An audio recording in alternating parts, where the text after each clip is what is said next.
اعوذ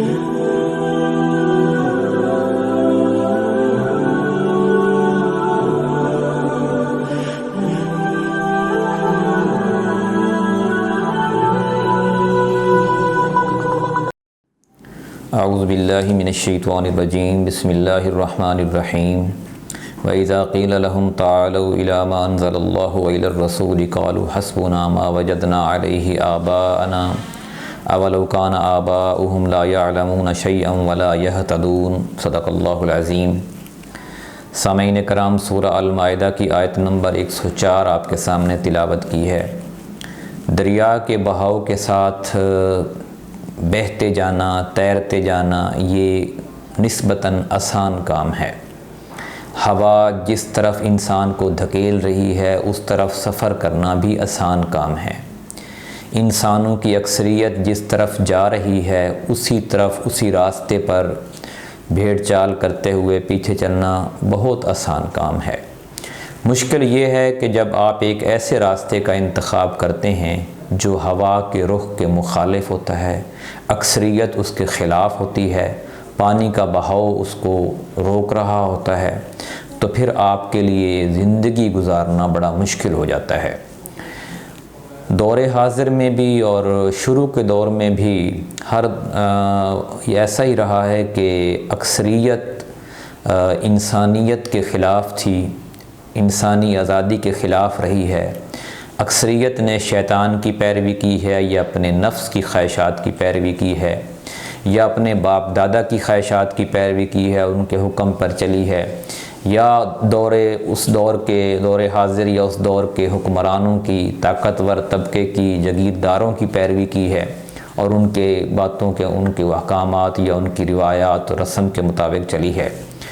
بہت کم لوگ معاشرے میں، تاریخ میں ایسے ابھرے ہیں جنہوں نے ہوا کا رخ موڑا ہو، جنہوں نے دریاؤں کا رخ موڑا ہو، جنہوں نے سمندر کو چیرا ہو، اور جنہوں نے انسانیت کا جو امڑتا ہوا سمندر ہے اس کے سامنے سینہ تان کر کھڑے ہو گئے ہوں۔ اللہ کے برگزیدہ 1,24,000 پیغمبر اسی مقصد کے لیے آئے کہ امت کو، انسانیت کو صحیح راستے پر لگائیں اور جو زمانے کا بہاؤ ہے اس کے خلاف کھڑا کریں۔ اس کے ساتھ بہت کم لوگ مختلف انبیاء کا ساتھ دینے کے لیے تیار ہوئے۔ نبی کریم صلی اللہ علیہ وآلہ وسلم نے جو جماعت تیار کی وہ کافی بڑی جماعت تھی۔ اتنی بڑی جماعت نہ اس سے پہلے کبھی تیار ہوئی، نہ بعد میں کبھی اتنی اخلاص کے ساتھ تیار ہوئی۔ تو اسی کا تذکرہ اسی آیت میں ہے کہ وَإِذَا قِيلَ لَهُمْ تَعَالَوْا، اور جب ان سے کہا جاتا ہے کہ آؤ، إِلَى مَا أَنزَلَ اللَّهُ وَإِلَى الرَّسُولِ، کہ آؤ اس قانون کی طرف جو اللہ نے نازل کیا ہے،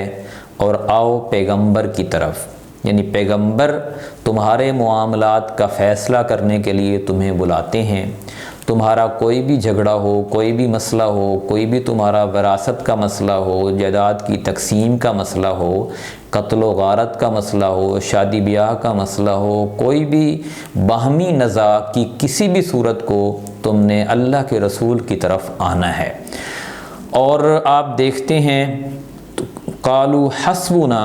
تو وہ جواب دیتے ہیں ما وجدنا علیہ آباءنا، کہ ہمارے لیے تو بس وہی طریقہ کافی ہے جس پر ہم نے اپنے باپ دادا کو پایا ہے۔ یہی جنگ مکہ میں تھی اور یہی جنگ مدینہ میں تھی۔ مکہ میں مخاطبین مشرکین مکہ تھے، وہ کہتے تھے کہ جو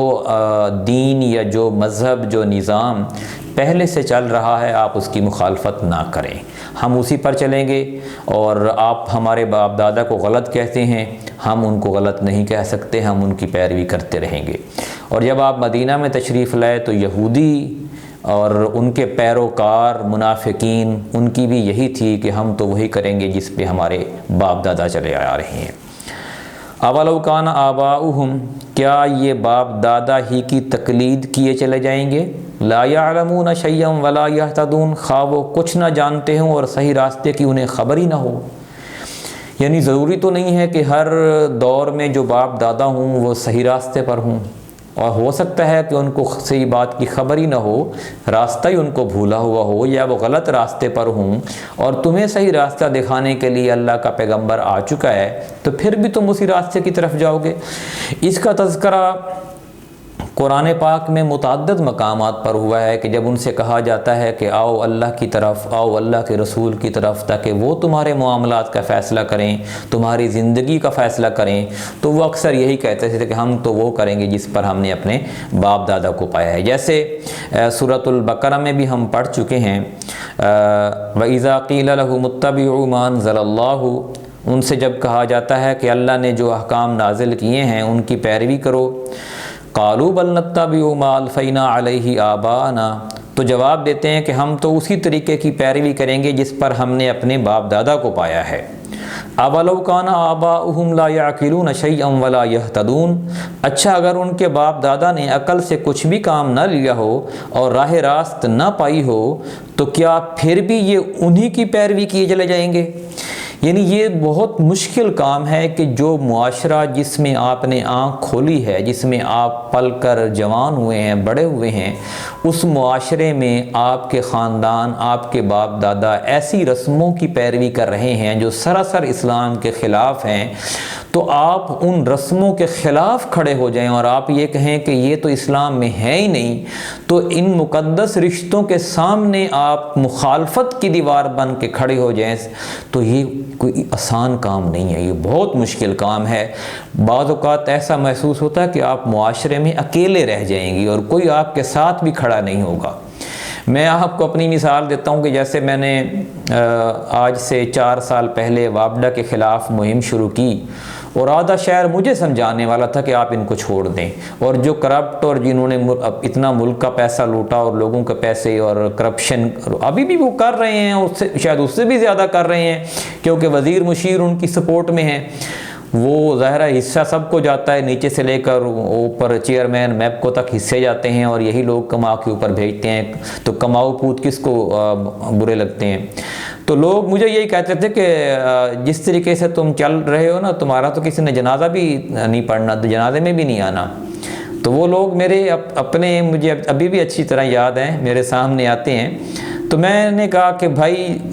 آپ اچھائی کے اگر راستے پر ہیں، آپ حق پر ہیں، تو آپ کو اس کی کوئی پرواہ نہیں ہونی چاہیے کہ کوئی آپ کا جنازہ پڑھے یا نہ پڑھے۔ بہت سارے لوگ صحابہ کرام میں بھی ایسے گزرے ہیں کہ جن کے جنازے میں کوئی اکا دکا لوگ تھے، خاص طور پر حضرت ابو ذر غفاری کی مثال ہمارے سامنے ہے۔ بہرحال ہم تو ان کی پاؤں کے خاک کے برابر بھی نہیں ہیں، لیکن مقصد کہنے کا یہ ہے کہ وہ اتنے عظیم المرتبہ لوگ بھی اگر دنیا میں گزرے ہیں کہ جن کے جنازے میں اکا دکا لوگ تھے، تو یہ تو کوئی کرائٹیریا نہیں ہوتا کہ آپ کے جنازے میں کتنے لوگ ہیں۔ بہرحال آپ نے اس بات کو طے کرنا ہے کہ آپ نے اپنے باپ دادا کی کسی ایسی رسم کی پیروی نہیں کرنی جو قرآن و سنت کے خلاف ہے۔ کوشش یہی کرنی ہے، آج سے یہ طے کریں کہ آپ نے تمام جاہلیت کے راستے اور جاہلیت کے رسم و رواج کو توڑ دینا ہے، اور آپ نے انہی باتوں پر عمل کرنا ہے جو قرآن کہتا ہے، جو اللہ کے رسول صلی اللہ علیہ وسلم کا فرمان کہتا ہے۔ اللہ سے دعا ہے کہ ہمیں قرآن کو سمجھ کر عمل کرنے کی توفیق عطا فرمائے۔